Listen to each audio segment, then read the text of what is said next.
Ang extent ng diabetes is the whole body. Tapos yung kalampaan niya, nabubulok na rin. So, anong gagawin ko? Sa lalaki, hindi na titigas yung manoy.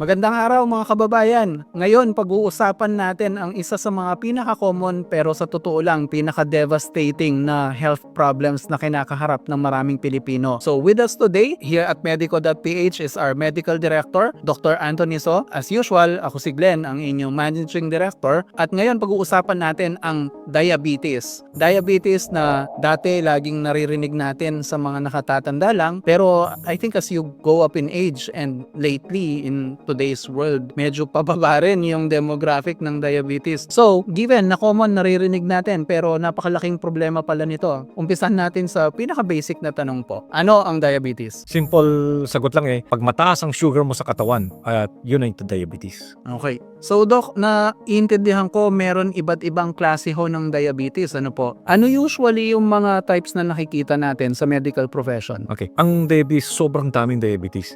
Type 1, Type 2, Type 3, C, ang dami. Pero pag-usapan natin dalawang types lang muna ngayon. Type 1 and Type 2. So, ano po itong type 1 at type 2, Doc? Umpisan natin sa type 1. Ang type 1 diabetes is autoimmune. Kasi tandaan natin, ang diabetes, bakit nagkakaproblema is that imbalance kasi siya sa hormone ng insulin. Okay?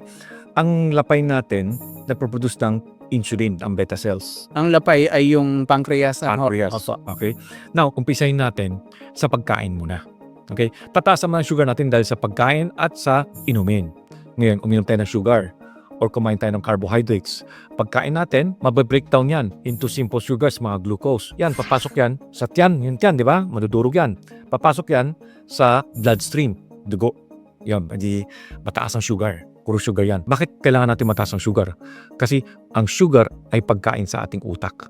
Pagkain sa brain, pagkain sa muscles, pagkain sa lahat. Ngayon, dumami na yung sugar natin. Ang gagawin ng pancreas natin, uy, madami ng asukal, mag-isisekret ako ng insulin. Paglabas ng insulin, ang ginagawa ng insulin, pinapasok niya yung sugar sa liver. Pinapasok niya yung sugar sa utak. Pinapasok niya yung sugar sa muscles para magamit. Ngayon, yung type 1 diabetes, dahil sa autoimmune, yung katawan niya, sinira niya yung pancreas, yung beta cells nasira, wala nang insulin na lumalabas. So pag wala nang lumalabas sa insulin, ang gagawin natin, injection ng insulin. O hindi, after ilang days, mawawala sila. So, ito pong sakit na to na nasisira yung pancreas natin o lapay. Kumbaga sa type 1 diabetes, malas-malas mo lang ba to sa genes mo kaya ginaganon ng katawan mo? Yes, number 1 is genetics. Number 2, yung autoimmune. So dahil doon, yung katawan natin, inaaway ang sarili nating katawan. So, yun yung type 1. Type 1. May ibang type 1 na dahil sa matanda na nagkakaroon ng type 1 kaagad kapag pangit ng pagkain. May ganon, may mga ibang type 1 ganon. Kumbaga risk factor niya, Mga disadvantages. dietary habits na Ang type 2 naman, yun ang palaging sinasabi natin, lifestyle. Kasi kung umiwas ka sa carbohydrates at sa matatamis, edi mabagal kang magkaroon ng diabetes. Okay? Ang type 2 kasi, umpisahin natin, bakit nagda-diabetes? Ang diabetes kasi, kapag mataas ang sugar natin sa katawan, yung sugar naging taba. So pag mataba ang tao, nagkakaroon ng hormonal issues sa insulin. Di ba? Sinasabi ko nga, pag may insulin, ang mangyayari, yung sugar pumapasok sa muscles, nababawasan ang sugar sa ugat, sa arteries, sa capillaries, nababawasan. Ngayon, naging imbalance kasi siya.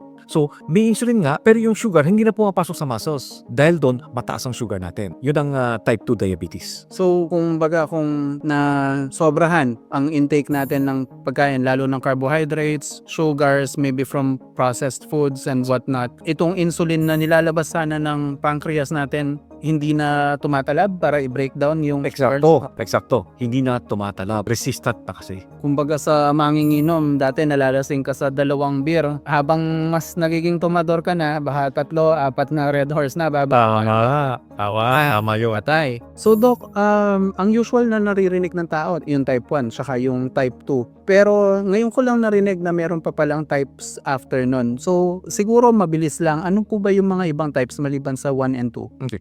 May type 3C. Ang type 3C is kunyaring nasira yung lapay. Kung na-aksidente siya, tinamaan, nasira, ay di yun. Walang lumalabas ng insulin. That's the reason. Hindi dahil sa autoimmune. Kundi dahil physical damage o may bumugbog. Yun, nasira ang lapay. Tapos may gestational diabetes. Ang gestational diabetes naman, di ba ang bahay bata, may placenta, tawag dyan placenta. Ang ginagawa kasi ng placenta, gusto niya ng pagkain ang baby. So ginagawa niya, nagsisikret siya ng hormone para yung insulin hindi siya naging resistant. So yung sugar, para hindi pumasok sa masas ng nanay, para pumasok ang sa masas ng baby. Kaya problema, kung kain ng kain yung nanay, yun, tumataba ang baby, mas pangit. So in the future, yung baby, predisposed siya to diabetes. Kaya nga mga nanay, kailangan pakinggan ninyo yung mga OB ninyo. Kung per month, kung ilan lang ang dadagdagan sa timbang. Hindi pwedeng kain ka ng kain kasi gusto mo chubby ang anak mo, nakakatakot. At cesarean section yun. Meron pang neonatal diabetes. Yung bata pa lang may problema na. Meron pang mga iba-ibang mga autoimmune diseases. So yung paniniwala po na pagbuntis ka, kailangan kain ka ng kain para sa baby nyo, hindi rin maganda pag sobra. Ngayong alam na natin yung mga types ng diabetes, here's my question. Why do we need to be alarmed about developing diabetes if not meron na tayo? Okay, ang diabetes kasi mataas ang sugar natin. Ang sugar ay nasa blood vessels, mga tubo hanggang utak, hanggang puso, hanggang kidneys. Now, kasi pag mataas ang sugar sa capillaries, ginagawa niya, sinasaktan niya yung tubo, yung endothelium, sinasaktan niya. So parang nagagasgas. Nagagasgas, eksakto. Kasi dahil sa inflammation, nagkakagasgas. Pag nagagasgas na, ang gagawin ng mga ibang mga substance like calcium, like fats, cholesterol, nagtideposit para i-patch. Patch na ng patch hanggang gumiit yung butas ng arteries, capillaries. Ngayon, pag maliit na yun, decreased blood supply sa mga nerve. Ang nerve, di ba, papakiramdam, meron siyang sariling blood vessel na capillaries. Ngayon, nagbarado to. So, ano mangyayari sa nerve? Mawala ng pakiramdam. Oo, yun. Ngayon, yung blood supply naman natin, yung mga sa dulo-dulo. Di ba may mga capillaries, yung mga blood vessels na nagsusupply sa mga dulo mga daliri natin. Nagbarado rin. Di, mabubulok na kasi wala nang blood supply . Tapos, tutuyo na lang yun. Nako. O ngayon, paano yung capillaries sa puso pag nagbarado-barado? Pwede atake yun. Yes. Paano kung sa utak? Stroke yun. Okay. Para sa mata? Bulag. Bulag. Yun. So, ang extent ng diabetes is the whole body. Grabe. Kaya nakakatakot. So lahat ng mga nakakatakot na sakit, atake, stroke, yung pagkabulag, usually naririnig natin yan sa mga grabe na yung diabetes. Pati ho yung sinabi nyo na bumulok na yung daliri, yun po yung may chance na maputulan ho, Sa lalaki, hindi na titigas yung manoy. patay. Yari tayo dyan. Yari yun. So, kailangan talaga iwasan natin yan, lalo na tayong mga kalalakihan. Yo. So, Doc, mukhang napaka-simple lang ng solusyon. Logically, it seems simple. Medyo bawasan ho natin yung pag-intake natin ng carbohydrates at sugars. Yes, coach. So, Doc, medyo confused ang mga tao Kasi ang Pilipino, ang alam niya sa diabetes, problema sa sugar. Sugar, matamis. Pero sa nababasa ko, hindi lahat ng sugar matamis, di ba? Akala mo walang masyadong sugar pero matamis. Ano po pang marirecommend nyo na adjustment sa lifestyle natin para mapababa po itong sugar natin? Okay, medyo mahirap kasi nasanay na ang pagkakain natin sa mga matatamis. Kung nag-change tayo, may mga iba ayaw nga Pero buti na lang nag-uuso na ngayon yung mga 1 meal a day, yung mga intermittent fasting, at yung mga iba-ibang mga pwede natin kainin instead of simple sugar. Example, pandesal or yung white bread saka isang rice. Yung calories pareho yung sugar nila. So, kumain ka na lang ng kanin kaysa sa bread kasi di ka naman mabubusog sa isa. Ako, mabubusog ako magsaliba. Like pag kumain ako ng 5 bread, parang ng 5 rice ako. Oo nga. Uy, nagda-diet ako. Dok, nagda-diet ako.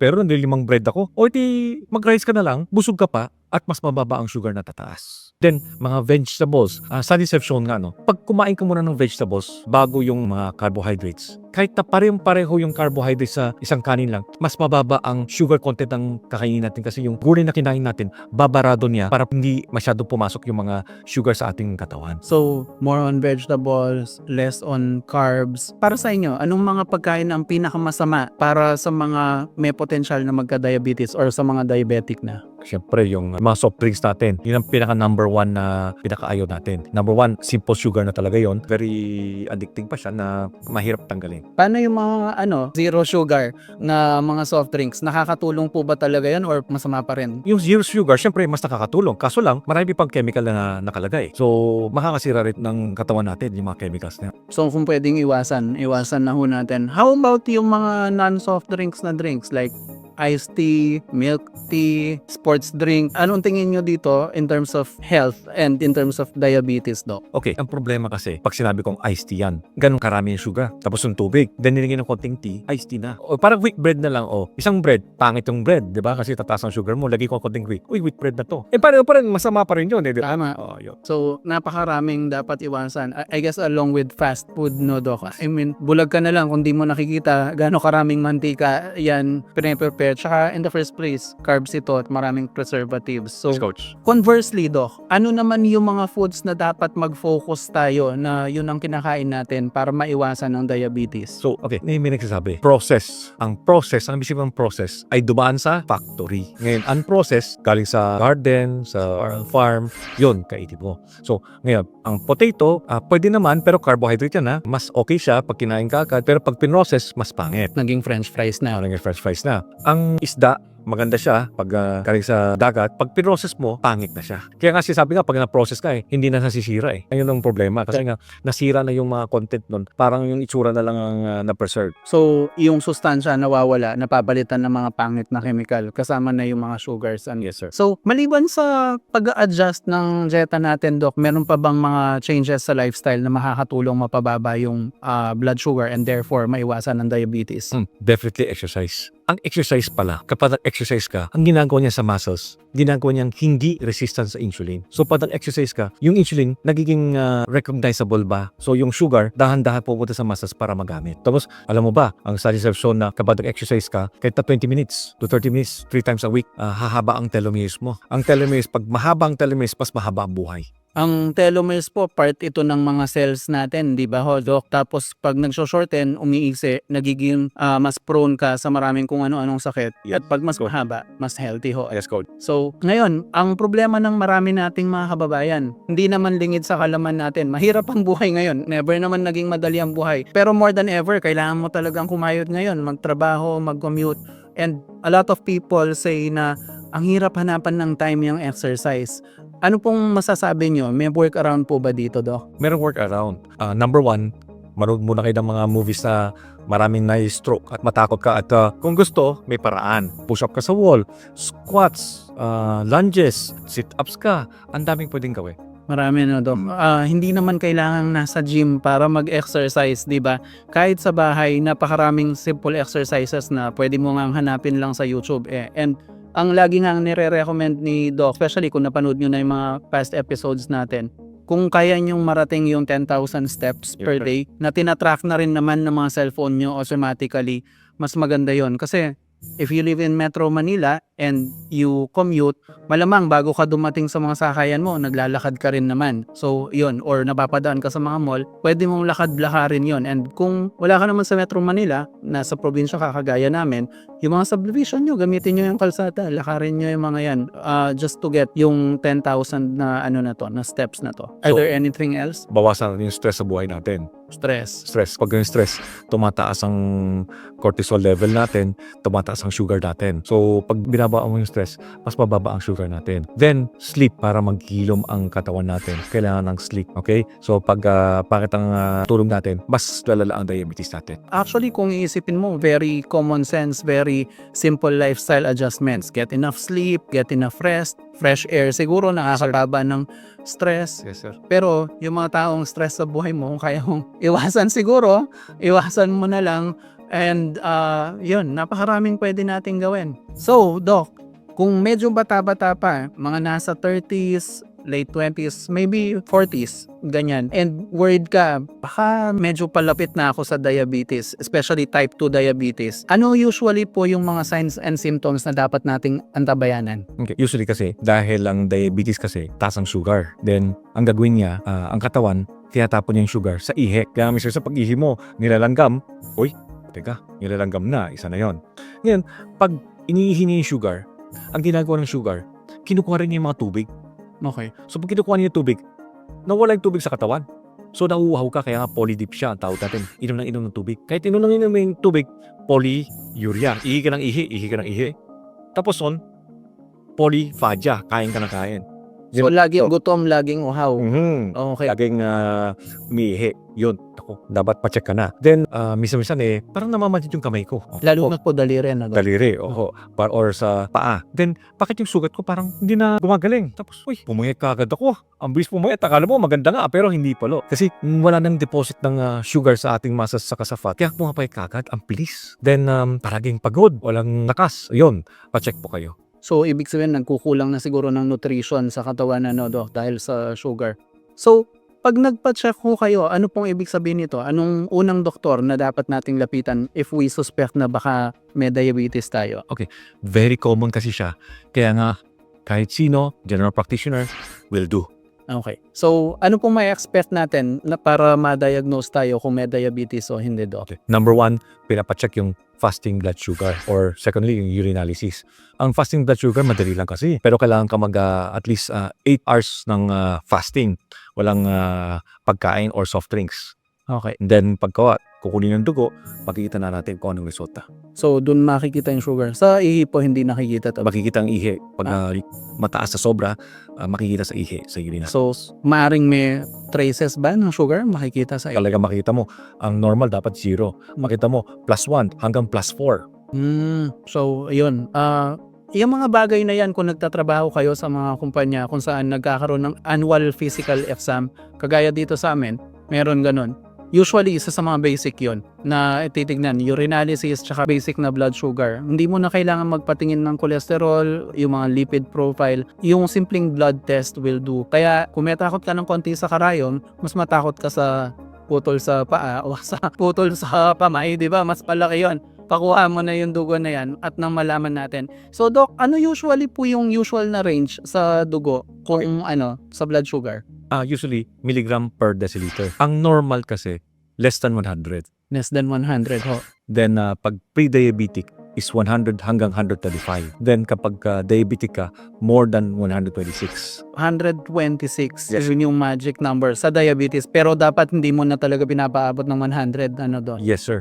So, ang 100 to 125, pre-diabetic ka. Ibig sabihin, kailangan magbago ka na para hindi ka magkakaroon ng diabetes. Okay, kumbaga sa traffic light, nasa orange na. Yes, sir. Medyo hihinto ka na, wag mo nang i-dare na umabot ka. Yes, sir. Okay, so ganun, yung test natin, pinaka-simple, pinaka-mura yung blood sugar, FBS po natin, fasting blood sugar. Minsan, Doc, naririnig ko rin yung test na HbA1c. Mas maganda po ba ito? Or alam ko mas mahal to ng konti pero parang ginagamit din po siya. Ano po ba ito? Ang HbA1c kasi, kung may diabetes na yung pasyente, then madali na kasi mga pasyente.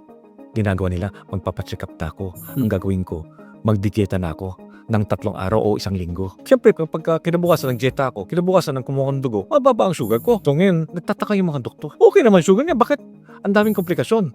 So, nakahanap sila ng paraan. Kasi pala, ang sugar pala, dumidikit sa hemoglobin natin. Cells ng dugo. Oo, ng red blood cells. Ngayon, yun ang tinetesting. Pag tinesting mo kasi, ang buhay ng red blood cells is 3 months. So pag tinesting mo, makikita mo ang average nila kung gano'ng kataas ang sugar for 3 months. Hindi siya nag-diet ng 3 months tapos nag-diet lang siya 1 linggo. Maganda yung FBS. Pero yung sa 3 months, pangit.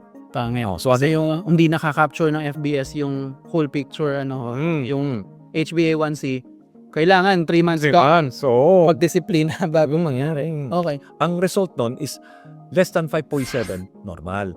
Ang 5.7 hanggang 6.4, pre-diabetes. More than 6.4%, diabetes na. Diabetes. So yun yung paraan para malaman natin kung may diabetes tayo. Sasabihin ko sana kung minalas na may diabetes pero hindi malas eh. Ikaw yung naghatid sa sarili mo doon kung type 2. Tama. So, Doc, kunyari, pakasamaang palad nag-diagnose na diabetic na. Reversible po ba ang diabetes? Usually, ang pre-diabetes saka yung unang ilang buwan ng diabetes, baka reversible pa. Kasi kapag may diabetes ka na, ang ginagawa niya, sinisira nga niya yung mga nerves and blood vessels mo, which minsan hindi na nag-recover. Kaya nga, kailangan, pag may pre-diabetes ka na, kailangan maging stricto ka na sa buhay mo. Okay, so kung baga, exercise, lower stress, and most importantly, yung sa dieta natin, kailangan parang santo ka na kung kumain. Pero sasabihin mo naman, paano? O matagal na akong diabetes, wala na akong pag-asa. Ang ibig sabihin reversible, babalik ka sa normal. Hindi ka nga babalik sa normal. Pero kapag nag-dieta ka at nag-exercise ka at nagawa ka ng mabuting mga paraan para sa iyong katawan, hindi na mabilis maglala ang iyong katawan. Okay. So, mamamanage diabetes kahit na-diagnose na po tayo ng diabetes. Yes, sir. Okay. So, sa practice nyo ho, Doc, bilang rehab doctor, usually ano po yung mga komplikasyon ng diabetes na pag-usapan na natin kanina, yung mga malala talaga yung puputulan ng body parts or atake sa puso, stroke. Pero in terms of the physical aspects, ano po yung nakikita nyong pinaka-common na epekto sa mobility o sa day-to-day lives ng tao? Number 1, frozen shoulder. Very common yun. Sa amin, frozen shoulder. Number 2, stroke. Ang dami namin pasyente sa stroke dahil diabetes, high blood, heart attack. Tapos, kami rin nakakita ng mga below knee amputation. May pasyente kami, below knee amputation sa kaliwa. Ang below knee amputation is sa baba ng tuhod pinuputol. Then, elbow disarticulation. Tapos yung kalang paa niya, nabubulok na rin. So, anong gagawin ko? Halos wala nang natira, Doc. Wala na natira. Napakalungkot. So, ayan, kung takot kayo na hindi kumain ng masarap, mas matakot kayong maubusan ng mga body parts along with other very severe na mga conditions. So, Doc, other than lifestyle changes, I know these are the biggest factors. Hindi dapat i-underestimate kasi minsan ang Pilipino, matigas ang ulo gustong ituloy yung lifestyle, sasabihin may gamot naman. Pero tama po ba ako na lifestyle changes is better than the prescription medicine? Yes, tama po. Pero, syempre, kailangan pa rin ng kasama ang prescription medicine. Okay. Ano po yung mga usual na nire-reseta sa mga diabetic, Doc? Usually, pag type 1 ka, syempre kulang ka ng insulin. Anong gagawin? Insulin. May mga insulin na long-acting, may mga insulin na short-acting. Tuturuan kayo ng doktor kung paano gamitin yan. Tatansya natin parang luluto tayo Kung walang lasa nga, dadagdagan natin asin. Kapag medyo maalat na, babawasan natin. Just yung insulin, tuturuan kayo kung paano. Tatansyahin natin. Tapos, yung pangalawa, kung may type 2 diabetes ka, usually, metformin. Anong ginagawa ng metformin? Kasi tandaan natin, dumadami sugar natin dahil sa pagkain natin. Yung liver natin, kapag hindi tayo kumakain, gumagawa rin ng sugar. Okay. So, yung mga na-store nating mga fats, nagiging sugar yun Yung ginagawa ng metformin, binabawasan niya o sasabihin niya sa liver, ops, bawasan mo ang pag-convert ng glycogen to sugar. That's number 1. Number 2, di ba pag kumakain tayo, ang ginagawa ng metformin, yung panlasa natin naging metallic taste. Kaya hindi masarap. Kaya ayaw na ayaw mga pasyente, ayoko yung gamot yan. Kasi nga, bakit ang panlasa natin metallic? Hindi ka nakakain, di papayat ka. Number 3, pag kumain na tayo, decrease absorption of sugar from the food papunta sa blood vessels natin. Okay. And number 4, increase sugar excretion from our body through urination. So, mas mapapalabas ho natin yung sugar na sobra sa katawan. So, Doc, we understand na yung diabetes has a lot of harmful effects and one of the harmful effects is yung nagkukulang yung nutrition ng katawan ng tao. So, alam na natin yung mga hindi mo dapat kainin, hindi mo dapat ipasok sa katawan mo. Kung may diabetes ka, are there certain nutrients na nakakatulong sa inyo or supplements? Yes. Ito, like chromium. Yung mga vitamins sa chromium. Chromium kasi, gagawin niya yung insulin resistant, binabawasan para yung sugar pumasok sa muscles para bumaba ang sugar. Okay. Sa ngayon. Meron pa rin yung cinnamon. Yung cinnamon kasi, it helps sa regulation of the blood sugar. Then, merong nakakatuwang kwento ako. Kaning lamig. Kanin lamig. Ang kaning lamig kasi, kapag niluto mo yung kanin. Tapos ton, edi malamig na, lagyan mo sa ref. Then kunin mo ulit, steam mo ulit. Yung kanin kasi niyan, dahil tumagal sa ref, yung carbohydrates niyan, naging resistant na sa ating acid. Kaya pag kinain natin ulit yung kaning lamig, yung sugar na tataas, mababa na lang. Hindi kasing sama ng regular kanin na Yes. luto, no? Oo. Pero di mo dapat i-fry Dapat i-steam ulit Pag fry mo, iba naman yon. Huwag niyong isangag. Yun. I-steam nyo na lang ulit. Steam ulit. Okay, Doc. So, napakarami, napaka-broad talaga ng topic nitong diabetes na to.